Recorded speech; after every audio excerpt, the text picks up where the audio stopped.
And that what we do in our women's studies programs is we train people in that doctrine, and we teach them how to be political activists and infiltrating agents. And I'm not making this up. All you have to do is go onto the websites and read it. It's laid out there for everyone to see. But the West is a corrupt patriarchy is, well, that Marxism mixed with a bit of postmodernism. Derrida, who I think is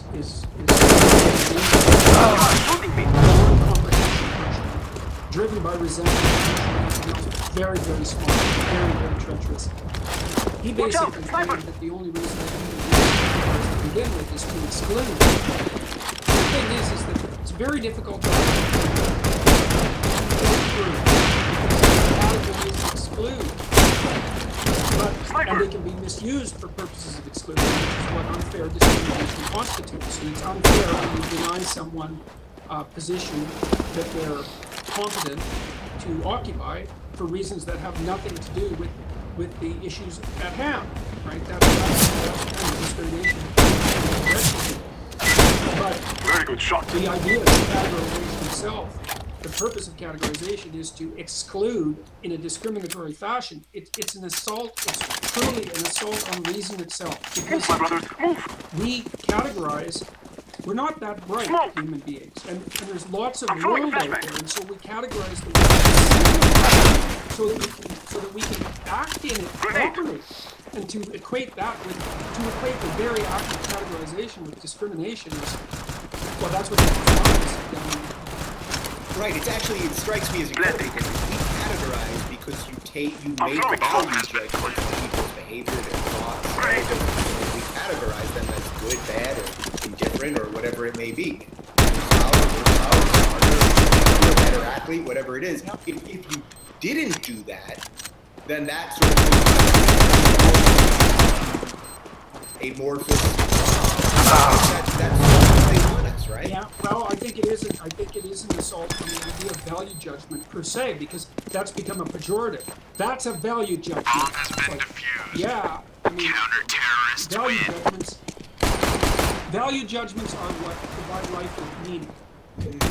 Speaking, because your life has meaning when you're moving from a place that's not so good to a place that's better.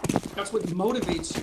Without value judgments, without the distinction between now or between bad and good, it's to move forward. There's no significance in life. Right, and so I believe that there's an assault on that, because the problem with having significance in your life is that it requires responsibility. And one thing the SJW types, the PC authoritarians, responsibility whatsoever. Yeah, you say that you should judge. It's actually your right and your duty as a person. You should not prejudge, correct? I say you should not prejudge. Speciously, like, right. If I'm trying to hire someone to play music to me, whether they're female or male or black or white or what sexual orientation they have, for that matter, is irrelevant to the production of the outcome. And so you shouldn't do it, because it's not even in your interests to do it, much less not in the interests of the person that you're being prejudiced against. So how do we untangle some of this stuff for all of the well-intentioned SJWs that I talk about all the time, that we talk about all the time, for all of the people that are enamored with the safe spaces and trigger warnings and that doing good? Because I don't buy that. I don't believe the good intention idea. Really? No, because like many terrible things have been done in history in the name of good intentions. And why should I assume that just because someone states they have good intentions, that their intentions are actually good? You know, that's predicated on the idea that people are intrinsically good. And I don't buy that for a second. People are intrinsically good and evil. And you cannot take someone's intentions, especially political intentions, especially if they have to do with change. You can't take that at face value. And I think that you can understand the politically correct types very well if you substitute resentment for the word compassion. If you use compassion, and you substitute resentment, and you've got to the good sense of what they're up to. And doing people a favor by making them safe is Freud spent his whole life fighting the mother who devours the children like the witch in Hansel and Gretel. That, feeds them nothing but candy and fattens them up so she can eat them. That's a cautionary tale for our time, I tell you.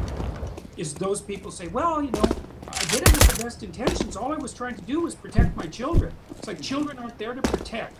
Children are there to encourage and toughen. And so the idea that this is good intentions, no way, I don't buy it for a second. Yeah, good intentions. Yeah, I guess I would give a little caveat to what I said, which is that I think for the most part, the young people that are getting indoctrinated with this stuff, when they hear about it, I think their intentions are to do good. I think they're higher academics and things like that. They really understand and realize how this is about power. No? I don't buy it. And the reason for that is, Carl Jung talks about the unholy alliance that an Oedipal mother formed with her child. So if your mother is very, very hyper-dependent, there's two things you can do about it. You can rebel against it, or you can take the offering.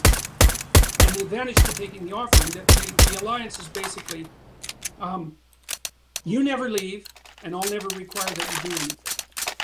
We will make them cry. That's the mother with the hyper-dependent child. Okay, how to translate that into political dependent? Easy.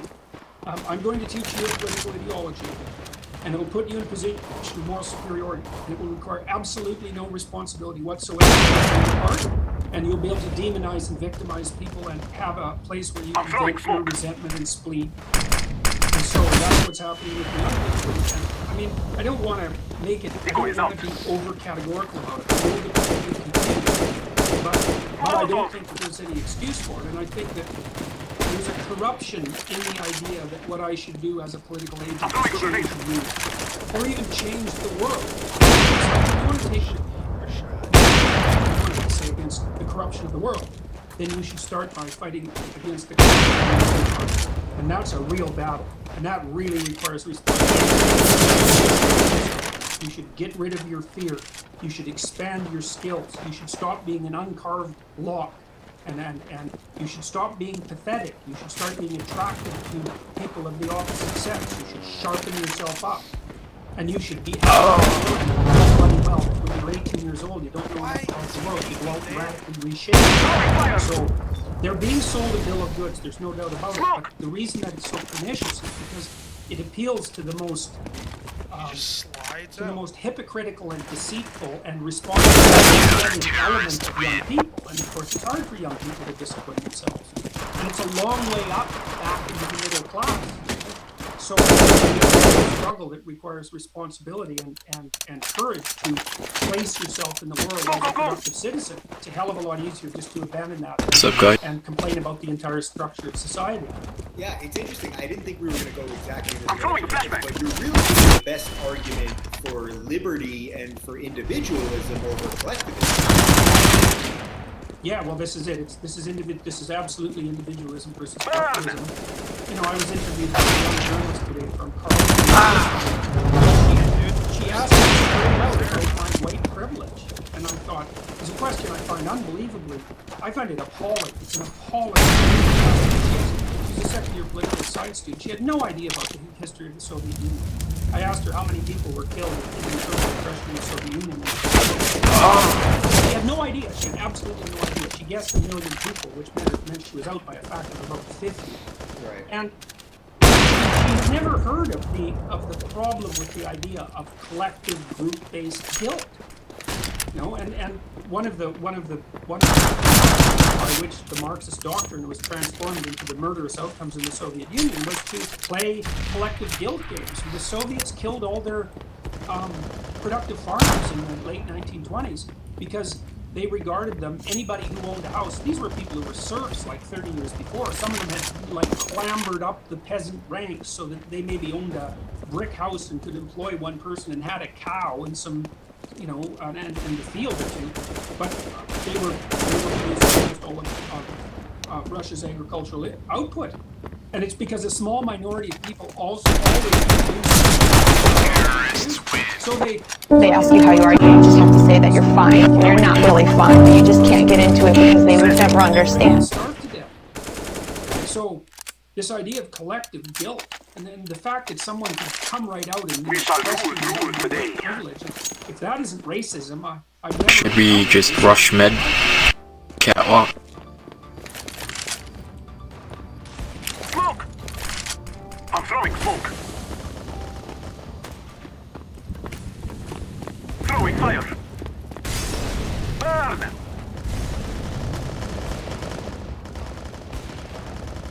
Grenade! My guest this Throwing week is a flashback. filmmaker whose documentary The Red Pill explores her eye-opening journey into the men's rights movement. Out in select theaters right now. Cassie J, welcome to the Rubin Report. Hello, glad to be here. I've had a lot of people that wanted to make this happen. This sit down. I suspect that no matter what we say over the next hour, a certain amount of people are going to and a certain amount of people are going to hate it, no matter what. Is that just part of talking about feminism? Does that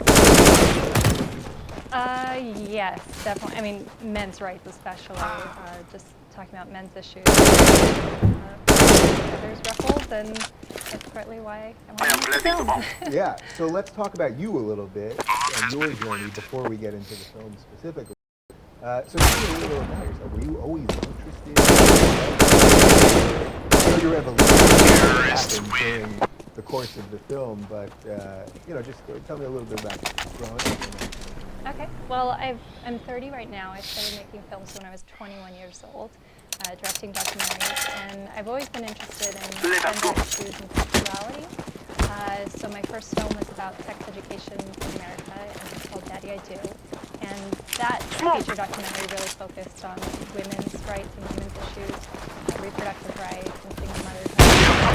And my second feature film was about gay marriage, called The Right to Love, an American Family. And that was released in 2012 and had great response and positive reactions. And then in 2013, I was done screening The Right to Love and a topic. And I was toying around with a couple of different ideas. One was about the legalization of prostitution issue or decriminalization. And I was also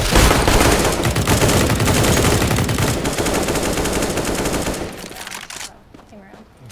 And while I was researching rape across the online men's rights movement, and for about 10 years previously, I'd been a staunch feminist. I'd been interested in gender issues and sexuality, and I thought, well, what is this hidden corner of the online communities, and is this the group of misogynists I've been hearing about that are perpetuating rape culture? And so I started to make a movement, but from my feminist perspective. Yeah. They are not what here. in your feminist perspective, like, how would you summarize your version? I'm throwing a grenade. At least before you I said am planting the bomb. Yeah. Well, I started calling myself a feminist when I was around 18 or 19 years old, around 2004, 2005. And at the time, I was living in Los Angeles, and when I started talking about people were saying, "What? You're a woman here? You're not a lesbian. You don't have hairy armpits." And so I had that, that kind of back then. I still had that old mentality of thinking that feminists were these butch lesbians kind of thing. And the reason I became a feminist was because at the time I was started acting in films, and I was very green and naive at the time, and so I had a lot of producers would make advances on me, and I felt like, so is this my role in the world? Is just being this sexual object to be, rather than being uplifted for my talents. I'm throwing flashback. And then a lot of the roles that I was going out for in acting, Decoy. hot for the first 10 minutes. And so I was just fed up with, this Throwing fire. stereotypical role I was playing Grenade. in film and also in life. Burn. So that's interesting. I'm throwing smoke. So somehow liberal Hollywood is what pushed you into feminism by Yeah, and I mean, I think a lot of girls and also feel objectified for being a woman, and now with Making the Red Pill, I have. But yeah, and also in the film industry, it is the statistics on how many women are directors, or producers, or writers is, there's a big gap between men and women in those positions. So definitely liberal Hollywood, Bomb, go I ahead. think has just thinks a lot about women's rights and women's issues, and I got wrapped up into that culture. And also at the time, I should mention, I started, because 2004, 2005, that Go was long doors, bomb. going, or at least I was going from MySpace to Facebook, and then later on Twitter came around, and Tumblr, and so I think during this social media evolution, feminism and what it was marketing as being a feminist, being the movement for gender equality, was this easy pitch. It's like, of course, everyone should be for gender equality, and Right. so when originally people were saying, "How are you a feminist? You're not a man." And I was telling my friends I was a feminist. Now, fast forward to 2013, when I started looking at the men's rights movement, all my friends who were confused of why I was a feminist now were more feminist than I was. Forward. And so I've definitely seen this shift in people's acceptance of feminism and accepting the label. So you were a card-carrying feminist, so to speak. You find out about this men's rights movement, which was largely just an online. Like, what was it that you first found out? Was it on message boards or on where were these people when this thing started? Now it's a little more. It's gained a little more traction in the house. So where was it? Smoke. Yeah, so at the time, March 2013, and like I said, I was researching rape culture, and then I stumbled across a website called thevoiceformen.com. Grenade. And whenever the men's rights movement is talked about in mainstream media, the few times it is talked about, they usually address a voice for men and their misogynistic rantings and this community of men who hate women and together in this online community of voice for men. Right. So that was the website that I initially found, and they definitely have some crude language, a lot of swearing in there, and a lot of talking points that I never heard before. From a feminist perspective, my walls were up, and I was immediately thinking, these are the misogynists I've been hearing about, and it terrified me, and it took a couple months of me looking at some other documentary topics to explore, and I just kept on coming back to the idea of the men's rights movement because I thought it was this secret underground world that no one's ever explored, and especially at that time, not many people heard of the men's rights movement, so it really interested me. So your intentions when you started were to saw the language they were using and some of the over-the-top Terrorists and your intentions was sort of to expose it through a documentary, but your feelings slowly changed the more that you got into it. Yeah. So when I initially started, I was thinking, oh, I'm gonna get great footage on camera of these guys, ranting about women, or maybe even threatening me as I'm interviewing them. And I did feel like my protection while I was going to interview men's rights activists was the camera. As long as we're rolling, I'm okay with it.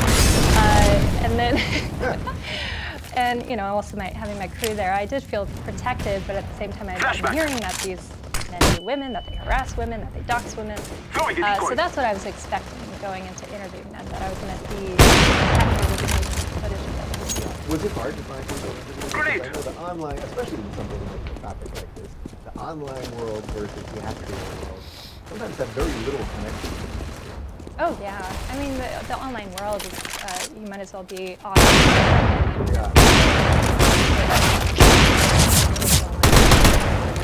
Fair enough. Is comforting, and people can act like whoever they want to behind a computer, and with the online men's rights movement, I think from what I've seen, reading all the comments in the article, there is a lot of although they also take a less PC approach, and so that's what they're attacked for from mainstream media. Terrorists win. That you thought, oh, there might be. Oh gosh. Well, so for context, I filmed MRAs and feminists for a full year, and Be safe. I Let's interviewed go, my 44 friends. people. And each interview was different from the next.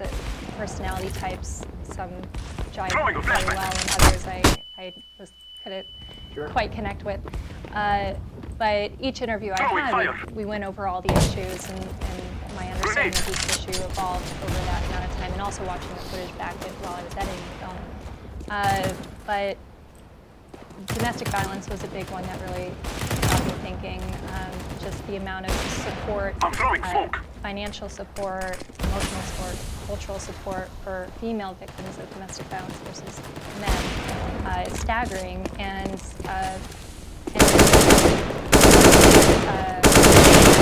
turning point for me on my journey was actually a magnifying glass on my own feminist beliefs, and realizing that I was unwilling to have a male victim of domestic violence, because I did interview some male I'm throwing a victims. grenade. But if it was a woman speaking and she was saying the exact same thing that this male victim was saying, then I would have had instant question or not blaming her for the choices she made.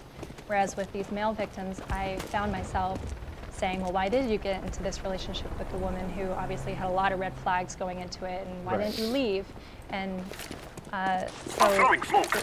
Yeah, well, how much of that is just male and women stuff that's just hardwired? The idea that the man is supposed to be powerful and the woman isn't. Now you have a man that's being abused, and as you're saying, it was sort of like built into you to be compassionate.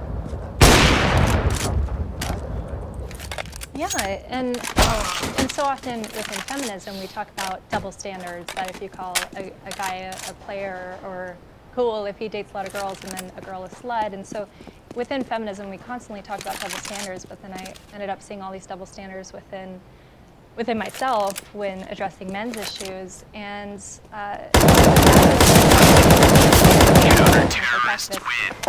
I kept on trying to find ways to diminish their issues, and I was first doing that myself and also in my video diaries, which are included in the film.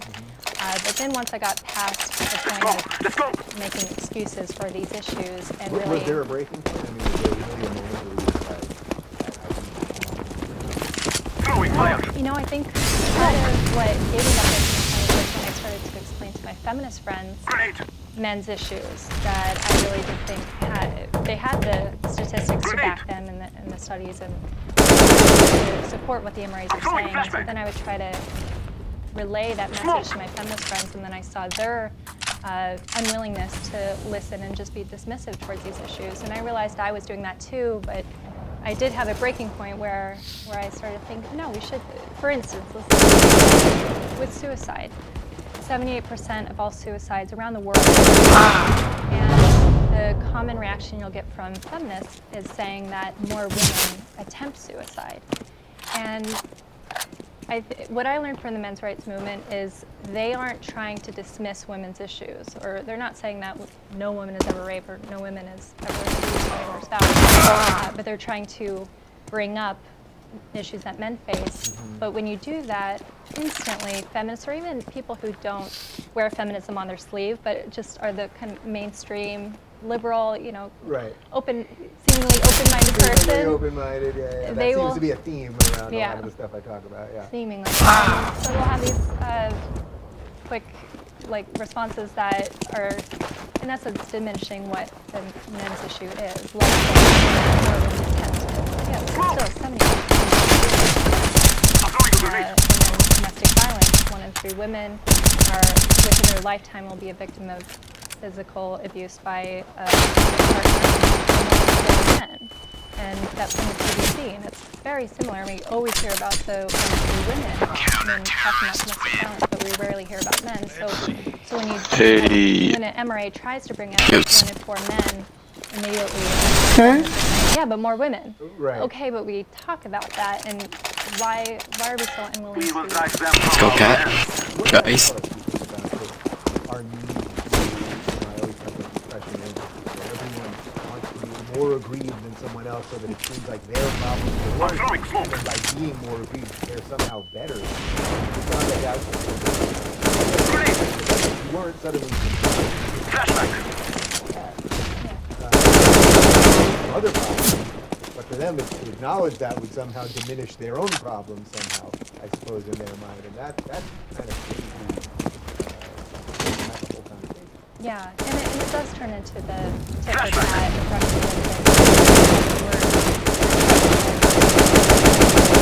that because MRAs aren't dismissing women's issues, and all the MRAs I spoke to said that they are for women's rights. That's a big misconception that the mainstream media tries to do, men's rights movement, that they're trying to turn back the clock on women's rights, want them back in the kitchen, barefoot and pregnant, and that's not the case at all.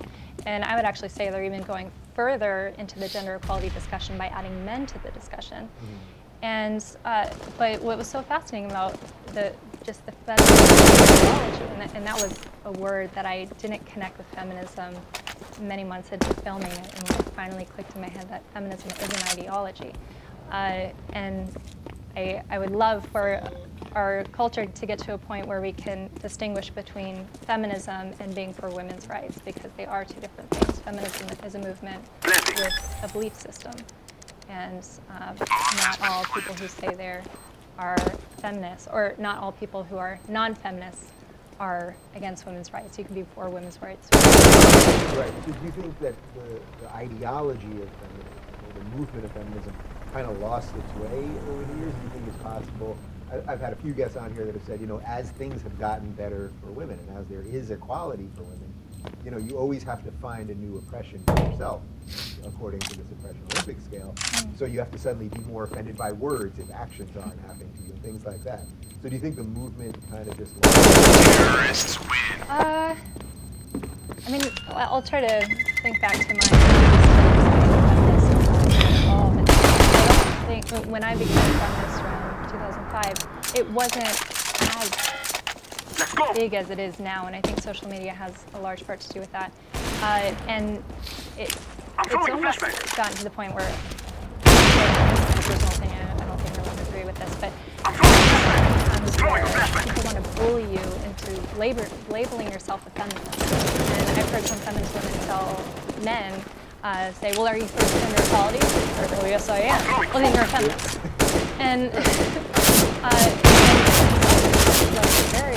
if that's the only step you have to take, that are you for gender equality?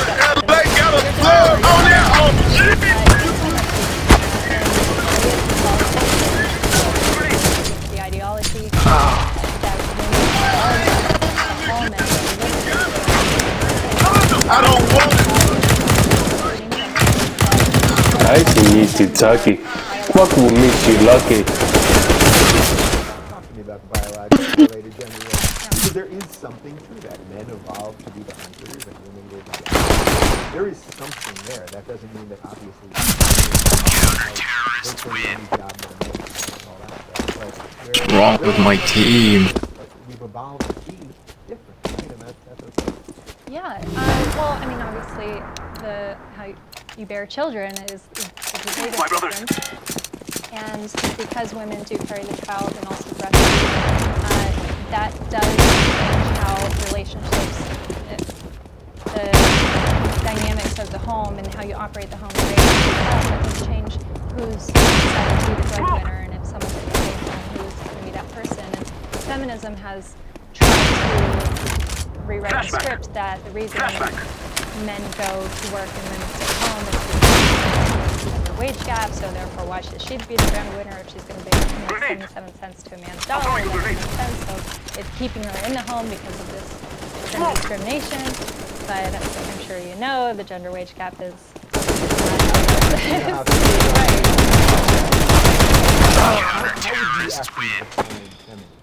I probably should have asked you this 10 minutes ago. What do you think what would your definition of 2016, what is feminism? Oh gosh, that's a I'm really tough putting one. you on the spot. Yeah, here. that's Mirage. feminism now with where my head is after making the red pill. I do believe it is an ideology. I actually came out of a religion when I was in my teen years, and spoiler alert, with the red pill, I also end up not being a feminist.